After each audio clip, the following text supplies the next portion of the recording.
One to one ஆன்மீக நேயர்களுக்கு அன்பு வணக்கம். நம்ம சேனலில் தொடர்ந்து ஜோதிட விழிப்புணர்வு நிகழ்ச்சிகளை பார்த்துட்டு வரோம். அந்த வகையில் இன்றைக்கி நாம் பார்க்க போகிறது 2ஆம் இடத்துல ராகு, 8ஆம் இடத்துல கேது. அதே போல் 8ஆம் இடத்துல ராகு, 2ஆம் இடத்துல கேது. இது இருந்தால் என்ன மாதிரியான பலன் கிடைக்கும் அப்படிங்கிறத நம்ம இப்போ பார்க்க போகிறோம். 2ஆம் இடத்துல ராகு இருந்து 8ஆம் இடத்தில் கேது இருந்தால் இதுக்கு பேர் கலிகால சர்ப்பதோஷம் அப்படின்னு சொல்லிட்டு சில நூல்களில் குறிப்பிடப்பட்டிருக்கு. அது என்ன கலிகால சர்ப்பதோஷம் அப்படின்னு பார்க்கணும் இல்லையா? எல்லாமே நம்ம எடுத்துகிட்டு வருவோம். இது எல்லாமே பெரும்பாலான பெயர்கள் சனியோடையும் பாம்புகளோடையும் தொடர்புடைய பெயர்களாகவே இருந்துக்கிட்டே வரும்.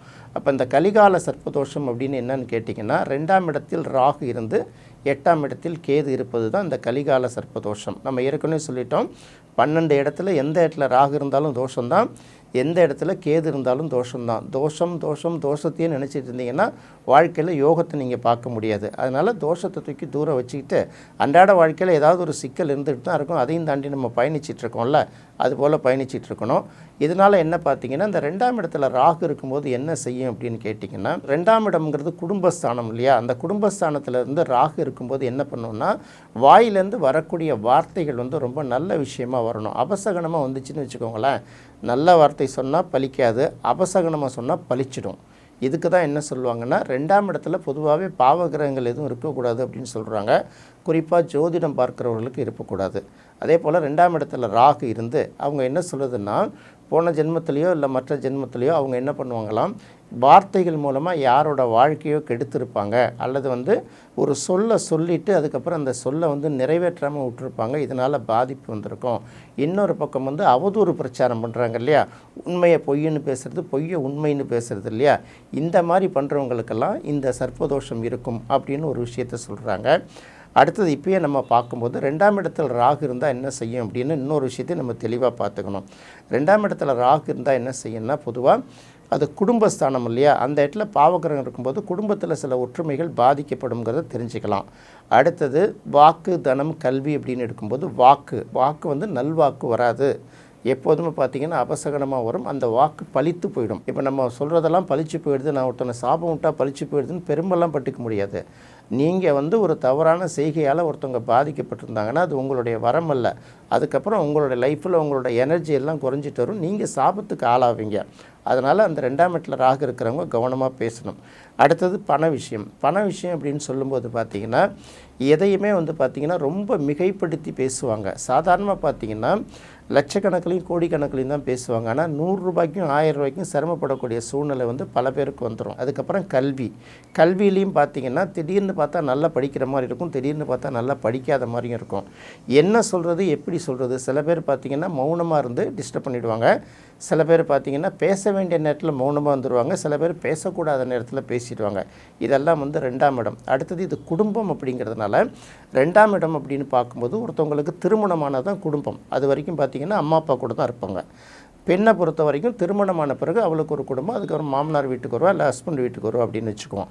அப்படி பார்க்கும்போது பார்த்திங்கன்னா அந்த இடத்துல சில பாதிப்புகள் வர செய்யும். ஏன்னா குடும்பஸ்தானத்தில் இந்த மாதிரி பாவக்கிரகங்கள் இருக்கும்போது சில நெருக்கடிகள் இருக்க செய்யுங்கிறதுனால அந்த இடத்துல ராகு இருக்கிறது ஒரு பாதிப்பை கொடுக்குங்கிறத நம்ம யோசிக்கணும். இதை தான் என்ன சொல்கிறாங்கன்னா கலிகால சர்ப்பதோஷம் அப்படின்னு சொல்கிறாங்க. அடுத்தது 2ஆம் இடத்தில் கேது இருந்தால் அப்படின்னு பார்க்கணும். பொதுவாக கேது இந்த 3, 6, 10, 11ஆம் இடங்களை தவிர மற்ற எந்த இடத்துல இருக்கிறதுமே நல்ல விஷயம் கிடையாது. சில நேரங்களில் 10ஆம் இடத்துலையுமே நல்ல பலனை கொடுக்கறதில்ல. இப்போ ஏற்கனவே ராகுக்கு சொன்னது தான் கேதுவுக்கும். கேது இருக்கும்போது என்ன பண்ணுன்னா, அவங்களுக்கு என்ன தான் வசதியான வாழ்க்கை இருந்தால் கூட அடிப்படை தேவைகளுக்கு பல நேரங்களில் போராட வேண்டிய சூழல் வரும். என்ன பேசுகிறோம், ஏது பேசுகிறோம் அப்படின்னு தெரியாமல் பேசுவாங்க. ஒருத்தவங்கள்ட்ட போய் ஒரு உதவி கேட்குறோன்னா கூட அவங்க உதவி செய்கிற நிலைமையில் இருக்காங்களா இல்லையான்னு பார்க்காம அவங்க கேட்டேன் கொடுக்க மாட்டேன்ட்டாங்கலாம் பேசுகிறாங்கல்ல. இது 2ஆம் இடத்துல கேது இருக்கிறவங்களுக்கு பல பேருக்கு பொருளாதாரம் பொதுவாகவே டைட்டாக தான் போகும். ராகுங்கிறது கூட பார்த்திங்கன்னா ஒரு தடவை நல்லா இன்னொருத்தரை பாதிக்குன்னா கூட கேதுங்கிறது கொடுக்காமலே கெடுக்கிறது. இது வர்றதை தடுத்து டிஸ்டர்பன்ஸ் பண்ணிவிடும். அப்படிப்பட்ட கேது 2ஆம் இடத்துல போய் உட்கார்ந்துருந்தால் குடும்பஸ்தானம் என்னென்ன பிரச்சனைகளுக்கு ஆளாகும்னு தெரியும். குடும்பம் ஸ்மூத்தாக இயங்கணும்னா முதல்ல ஹஸ்பண்ட் அண்ட் ஒய்ஃப் வாயிலேருந்து வரக்கூடிய வார்த்தைகள் ரொம்ப மென்மையாக இருக்கணும். அதுக்கு அடுத்தது பார்க்கும்போது குறைந்தபட்சம் ஓரளவுக்கு பெரிய அளவுக்கு மிச்சப்படுத்துகிற அளவுக்கு பண்ணலைன்னா கூட ஸ்மூத்தாக லைஃப் போகிறதுக்கு ஒரு பணம் வரணும். இப்படி இருந்தால் தான் அந்த இடம் நல்லாயிருக்கும். அடுத்தது அடிப்படை கல்வி. இந்த 3த்துலேயுமே கையை வைக்கிறதுனால தான் 2ஆம் இடத்துல வந்து ராகு கேது இல்லாமல் இருக்கிறது ரொம்ப சிறப்பு அப்படின்னு இருப்பாங்க. ஒரு வேளை இருந்தால் என்ன பண்ணுறது, எல்லாருக்கும் ஏதாவது ஒரு இடத்துல இருந்து தானே ஆகணும். அப்படிப்பட்ட ராகுவுக்கும் கேதுவுக்கும் ஒரு சுபக்கிரகத்தோட பார்வை கிடைத்தால், சேர்க்கை கிடைக்கிறத விட பார்வை, இப்போ குருவோட பார்வை கிடைக்குதுன்னு வச்சுப்போமே, அது வந்து பார்த்திங்கன்னா அவங்களுக்கு அந்த இடத்துல ஒரு நெருக்கடியை கிளியர் பண்ணி கொடுக்கும். பெரிய அளவுக்கு பாதிப்பு இல்லாமல் பார்த்துக்கும். அதாவது சொல்லுவாங்க இல்லையா, நமக்கு பெரிய அளவுக்கு வராட்டி கூட பரவாயில்ல, அடிப்படை தேவைகளுக்கு பிரச்சனை இல்லாமல் போகுதுன்னு சொல்லுவாங்கல்ல, அதுக்கு ஒரு மினிமம் கேரண்டி கொடுக்குற அளவுக்கு அந்த சுபக்கிரகங்களோட பார்வையும் வேலை பார்க்கும். அந்த குடும்பம் மொத்த எல்லா விஷயங்களுமே அந்த குருவோட பார்வை வந்து காப்பாற்றும் அப்படின்னு வச்சுக்கலாம். அதுக்கு அடுத்தது 2ஆம் இடத்துல கேது இருந்து 8ஆம் இடத்துல ராகு இருந்ததுன்னா அதுக்கு கார்கோடக சர்ப்பதோஷம்னு பேர். அது என்ன கார்கோடகன் அப்படின்னு சொல்கிறோம் இல்லையா. இப்போ கோடகன் அப்படிங்கிற பேரை கேட்டிங்கன்னா அது பாம்போட பெயர்களில் ஒரு பேர் தான்.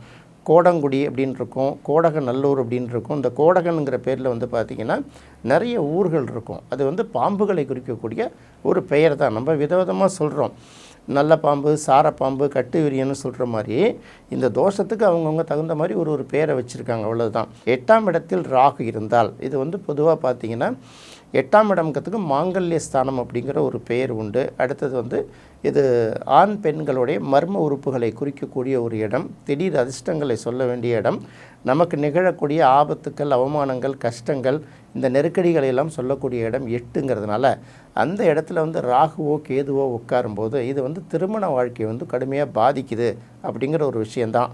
இந்த வந்து பொதுவாகவே 8ஆம் இடத்துல ராகு கேது இல்லாமல் இருப்பது சிறப்பு தான். இது நல்லா எடுத்துக்கோங்க. ராகுனாலே பாம்பு, கேதுனாலே பாம்புங்கிறோம். வயிற்றுக்குள்ளார நாக்கு பூச்சி இருந்ததுன்னா வயிற்று வலி, மற்றபடி என்னென்ன பிரச்சனைகளை கொடுக்குதோ அதுபோல் வயிறு சம்மந்தப்பட்ட பிரச்சனைகளையும் கொடுக்கும்.